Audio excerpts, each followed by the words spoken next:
Olá, meus irmãos, a paz do Mestre esteja com todos, que Deus abençoe quem me ouve e que o Senhor Deus Todo-Poderoso possa se manifestar através dessa palavra e falar aos nossos corações, direto no íntimo e no profundo, corrigindo caminhos, estabelecendo propósitos e nos direcionando à terra da promessa. Vamos lá? Vamos para mais uma breve conversa? O texto hoje em questão encontra-se no Evangelho de Jesus Cristo, capítulo 23, quero ler com vocês o verso 1 em diante, diz assim: Então todo o conselho levou Jesus a Pilatos. Começaram a apresentar caso. Esse homem corrompe o nosso povo dizendo que não deve se pagar imposto ao governo romano e afirmando que ele próprio, o Cristo, é o rei. Então Pilatos lhe perguntou: Você é o rei dos judeus? Jesus lhe respondeu: É como diz. Pilatos se voltou para os principais sacerdotes e para a multidão e disse: Não vejo crime algum neste homem.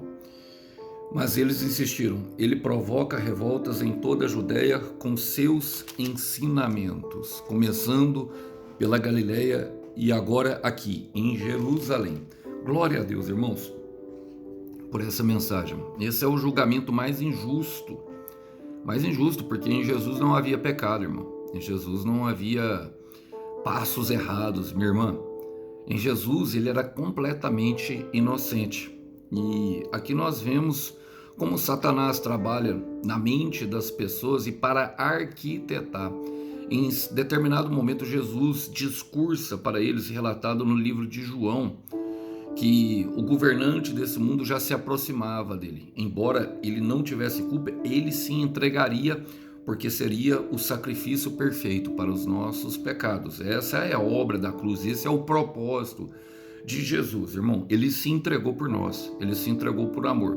Mas não foi fácil, não pense que foi fácil. Nós vamos ver aqui aquilo que é o início, logo depois de os sacerdotes levarem ele à noite, aonde Pedro negou, espancarem ele, tentando forçar uma confissão forçada, levaram ele para Pilatos.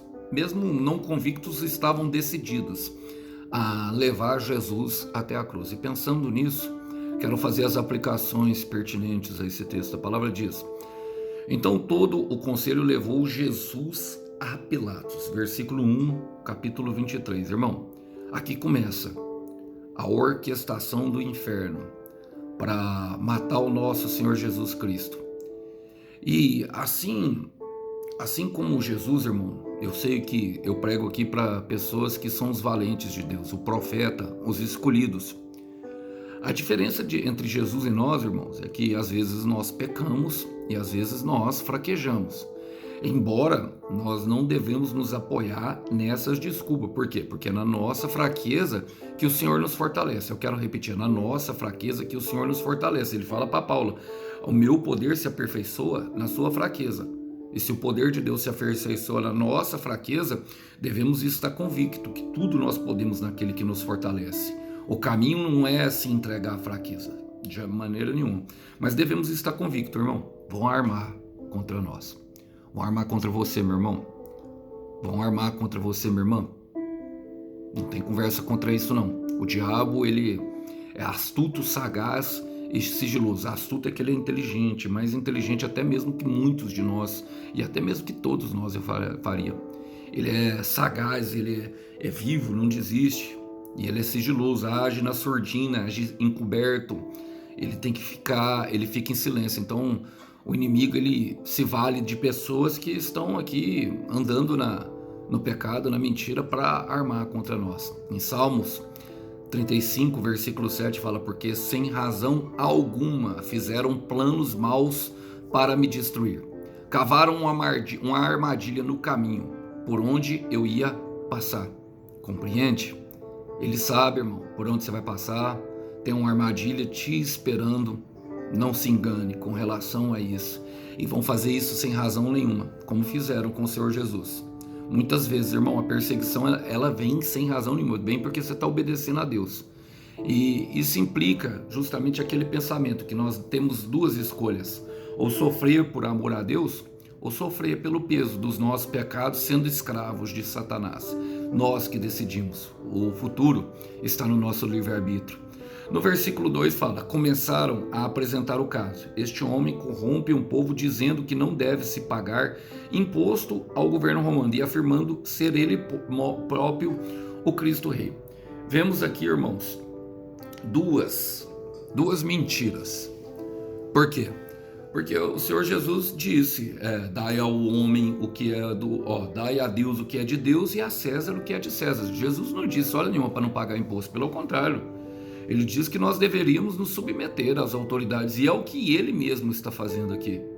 Lembra quando ele diz em João 18:37, eu vim para dar o testemunho da verdade? Esse é o testemunho principal de como está tudo corrompido, irmão.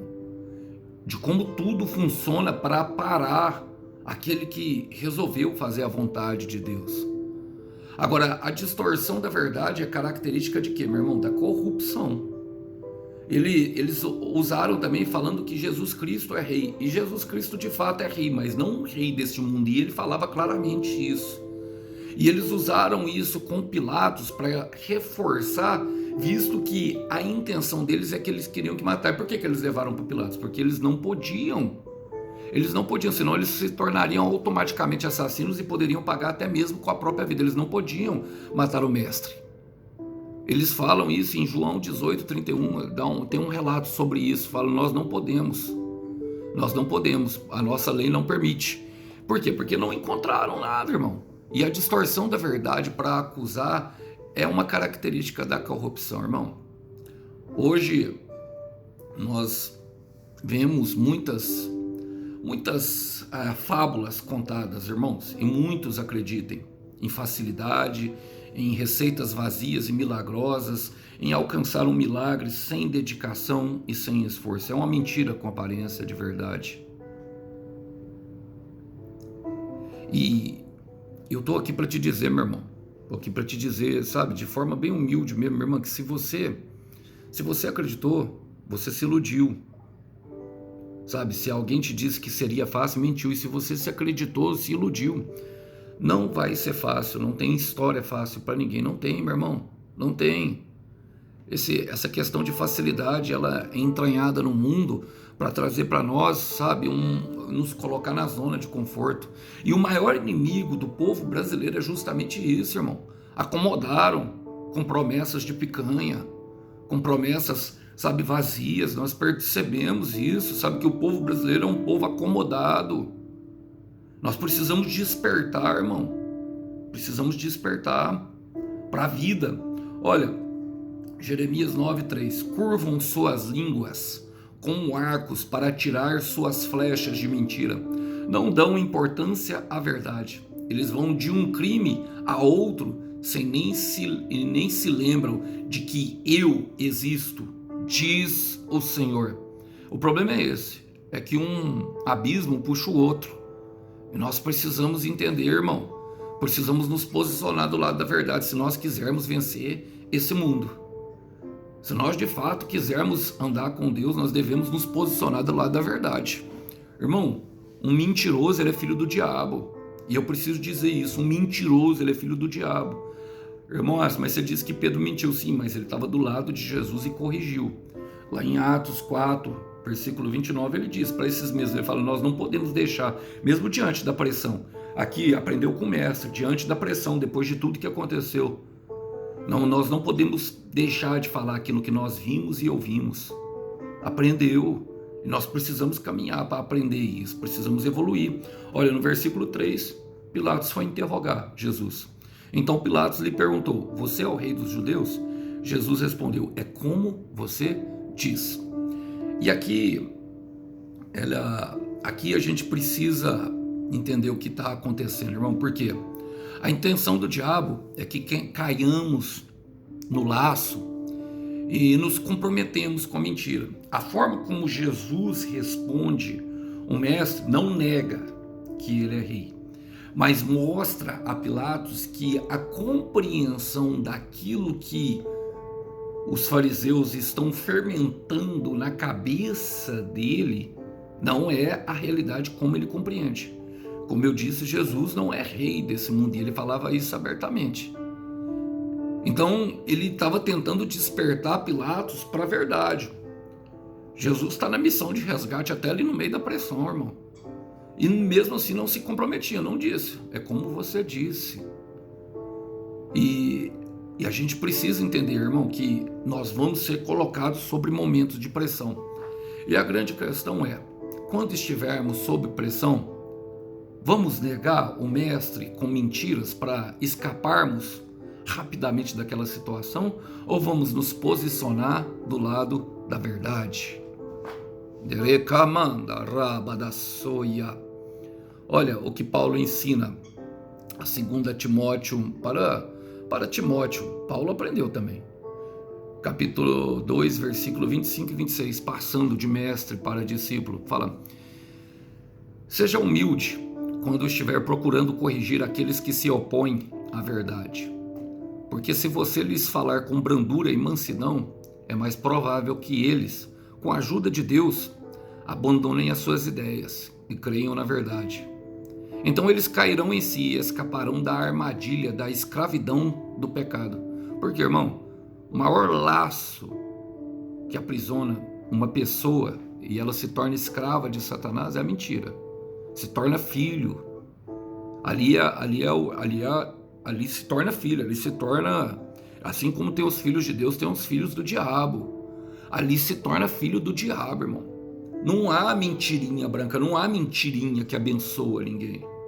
Sabe, não há um propósito escondido que abençoa ninguém, não há um fingimento que vem pelo bem. Não, eu não falei a verdade, então não fale, fique em silêncio. Ou então, sabe, como o Senhor Jesus, é como você diz.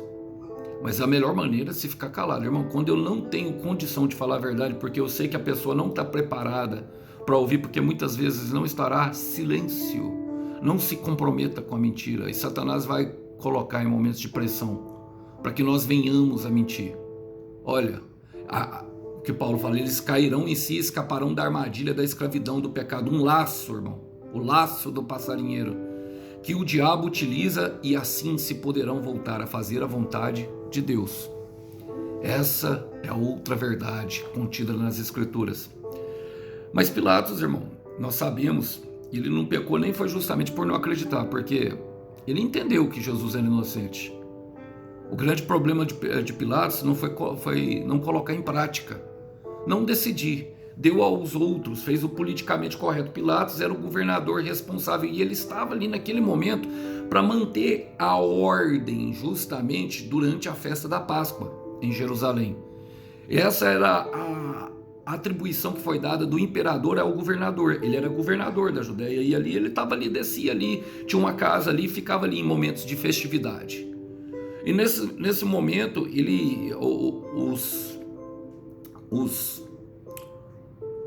os fariseus, percebendo isso, irmão, se utilizaram de todos os recursos para quê? Para tentar convencer ele a fazer a vontade dos fariseus, a fazer a vontade do seu mestre, o diabo.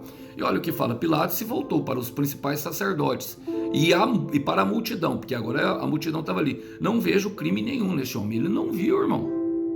Nem todos caem em fábulas. Ele não caiu. O pecado de Pilatos foi o quê, irmão? Não decidir. O Tiago fala que aquele que sabe o que fazer o bem e não faz, comete pecado. Tem pecado também por omissão, irmão. Tem pecado quando nós omitimos em fazer, quando nós decidimos não fazer aquilo que é a vontade de Deus. E o inferno, irmão, nem todos caem na armadilha, mas você pode ter certeza, ali vai continuar. Em João 8:32, e ele conheceu a verdade de frente. Olhou para a verdade. Olhou para a verdade. E conhecereis a verdade. E a verdade vos libertará. Mas por que, Alisson, que ele conheceu a verdade e não foi liberto? Por que eu sei da verdade e ainda me sinto preso? Eu estou pregando aqui para pessoas que têm se sentido preso na sua história, uma história de falsidade, fingimento. Eu creio aqui que eu estou pregando para pessoas que se sentem pressionadas por pessoas que exercem autoridade. Eu creio que eu estou pregando aqui para pessoas que vivem e já sabem que estão vivendo e construindo um verdadeiro castelo de fantasia. Bom, quero citar um versículo para você, irmão, e espero que Deus possa, através do seu Espírito Santo, lhe conduzir à verdade da sua vida, que possa te trazer paz no coração, porque somente assim teremos paz com Deus. Ele fala assim, ó, 1 João capítulo 2, versículo 4, o apóstolo João, nas suas epístolas finais.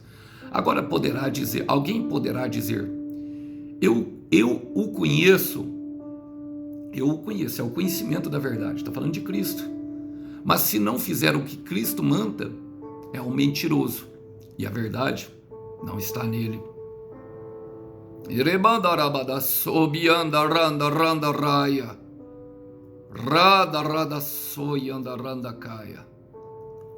Não é fácil, não é fácil,